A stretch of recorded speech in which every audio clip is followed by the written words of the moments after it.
Lynn, Liz, and Mary, and all the Cheney family, honored guests, ladies and gentlemen. I appreciate this chance to say a few words about a man I was proud to call my vice president and my friend.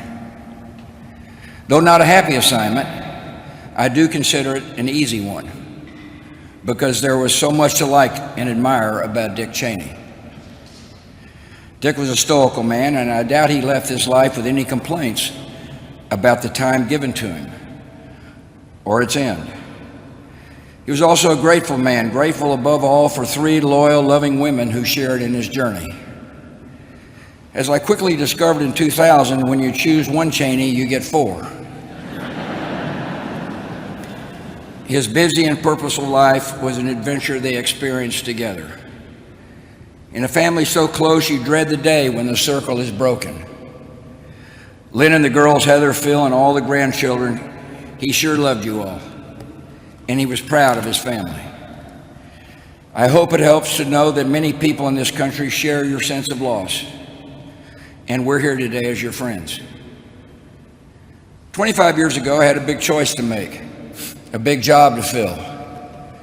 I want to know all my options, so I enlisted the help of a distinguished former White House Chief of Staff and Secretary of Defense to lead my search for running mate. Dick Cheney and I went through the files name by name. We talked over the various qualities I was looking for in a vice president: preparedness, mature judgment, rectitude, and loyalty. Above all, I wanted someone with the ability to step into the presidency without getting distracted by the ambition to seek it. After weeks of these meetings, I began to have a thought I could not shake. I realized the best choice for the vice president was the man sitting right in front of me, and I told him that. At such a moment, most in this position would have jumped at the chance, but Dick stayed detached, and he analyzed it. Before I made my decision, he insisted on giving me a complete rundown of all the reasons I should not choose him. He also heard one of my top advisors was against the choice, so Dick invited him to make the case.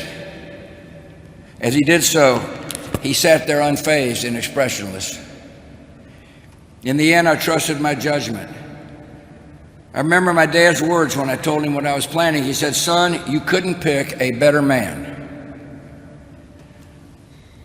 The way this all unfolded followed a pattern in Dick Cheney's life. Summing up his career a few years ago, he said, "A few breaks came my way, and one job always led to another, and in a life that's taken me far to more places than I ever expected." That was Dick's typically understated version of events, but there's a little more to the story. His abilities were self-evident without need of calculation or self-promotion. His talent and restraint exceeded his ego. Even before the Cheney name reached the national stage, people always saw something in the man, solid, reliable, and rare. One of the first to really notice was Lynn Vincent. She can recall a time in their college years when Dick, as he freely admitted, lacked direction and needed some straightening out. I think we had that in common. That was Lynn's kind of project, and it did not take her long. He said many times that his life would have turned out a whole lot different if he had never met her. It may explain how in just over a decade, a guy can go from laying transmission lines outside Cheyenne to serving as Chief of Staff of the President of the United States. In Dick's telling, those years working for Gerald Ford were special and formative. He cherished the association, and the high regard went both ways. In his memoir, President Ford described Dick's steadiness, his low-key style, and his absolute loyalty. I know exactly what he meant. These are not traits easy to come by in Washington. Being calm, reticent, undramatic, and untrustworthy are not everyone's formula for success in politics.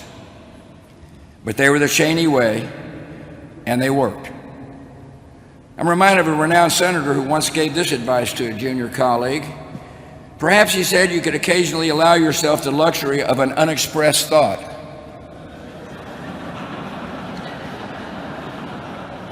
Dick Cheney was like that, sparing and measured with words. In a profession that attracts talkers, he was a thinker and a listener. And when he did speak up, conveying thoughts in that even tone of voice, that orderly, unexcitable manner, you knew you were getting the best of a highly disciplined mind.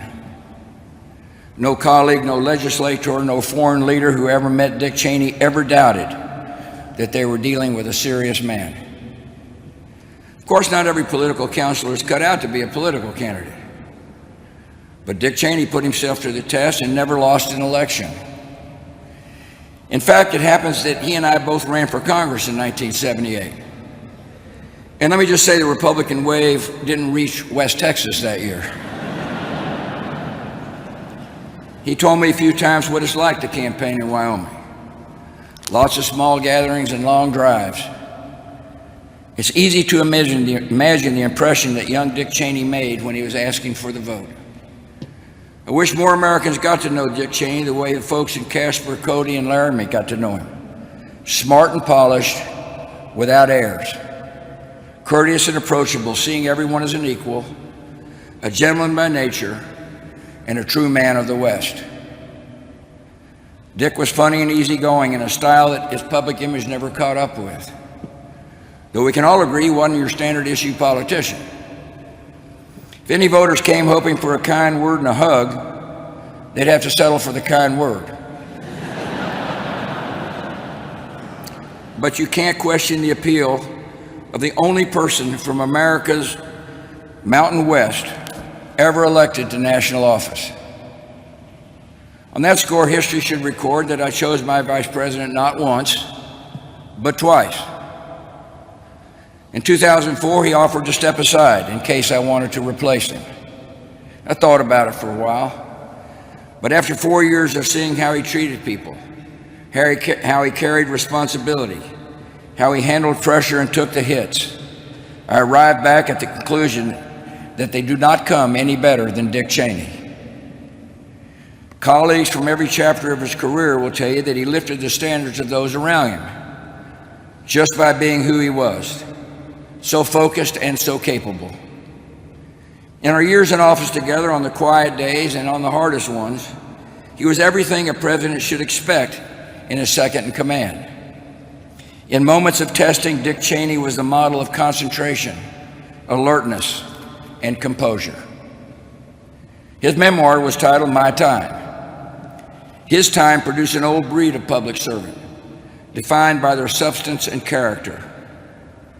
This was a vice president totally devoted to protecting the United States and its interests. There was never any agenda or angle beyond that. You did not know Dick Cheney unless you understood his greatest concerns and ambitions were for his country. Across 40 years, his service was consistent, faithful, and noble. All in all, not a bad showing for a career and a life, especially when you consider his sheer physical endurance. As Dr. Rayner pointed out, he became an authority on cardiovascular disease, and a marvel at what resourceful doctors and one very determined patient can accomplish. Dick had faced down fears and hardships, but he really didn't speak about them. The reward was more of a life than he ever expected, including 7 grandchildren to complete the picture. One of them, Richard, even asked his grandfather to attend kindergarten class for a show and tell. I wish I'd have been there. As a matter of fact, the teacher told Dick that was the most exciting show and tell since the morning a little girl brought her cow to class. That might have been amongst Dick's last moments in the spotlight. In his final years, he was content to go his way. At a rare public appearance in 2022, he offered a kind of parting reflection. He said, when you can look back on a lifetime in politics and government, and what you value most are the friendships, then I guess you've done all right. A lot of us know that feeling as we say an affectionate farewell to the 46th Vice President of the United States. It's something to be cherished when a man of his caliber has been your colleague and friend. The son of Wyoming, son of Marjorie and Richard Cheney of Casper, went far in this world, and in our own lives left a very fine mark. We are grateful for his good life, we honor his service, and we pray that somewhere up the trail we will meet him again.